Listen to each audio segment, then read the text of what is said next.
A closer look, administration and consolidation under the Khiljis and Tughlaqs. The consolidation or growth of a kingdom as vast as the Delhi Sultanate needed reliable governors and administrators. Rather than appointing aristocrats or members of royal lineage and landed chieftains as governors, the Delhi Sultans favored their special slaves purchased for military service. They were called bandgan in Persian or slaves. They were carefully trained to man important offices. The slaves were totally dependent on their master, the Sultan. The Sultan could trust and depend upon them. The Sultan trusted his slaves more than his own sons. Wise men have said, a trusted slave is better than a son. The Khiljis and Tughlaqs continued to use bandgan and also raised people of humble birth who were often called clients. A client is someone who is under the protection of another, a dependent or hanger on. Slaves and clients were loyal to their masters and patrons but not to their heirs. New sultans had their own servants.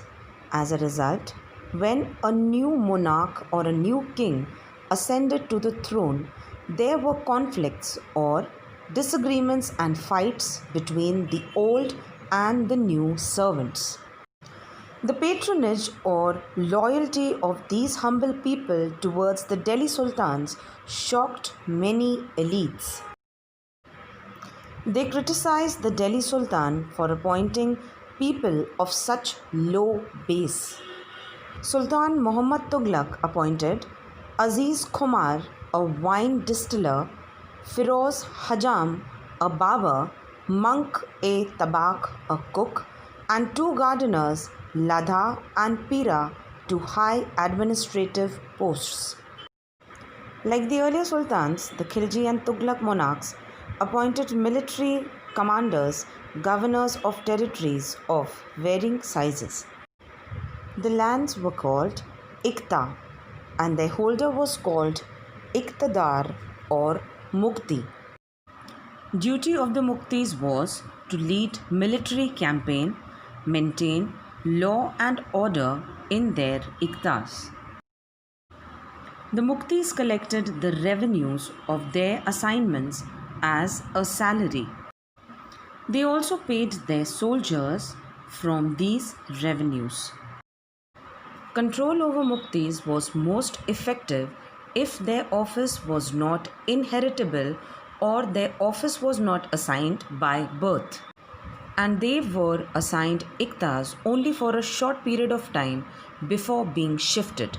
This helped the sultans to always keep an upper hand over the Iqtas and also to control them. Accountants were appointed by the state to check the amount of revenue or taxes collected by the Muktis. Care was taken that the Mukti collected only the taxes prescribed by the state and that he kept a required number of soldiers.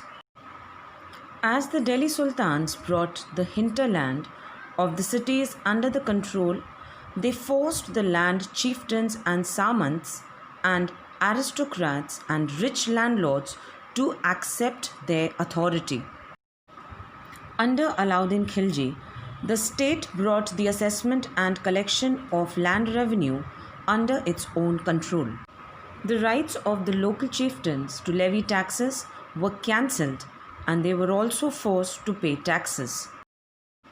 There were three types of taxes: on cultivation called kharaj and amounting to 50% of the peasants' produce, second on cattle, and third on houses.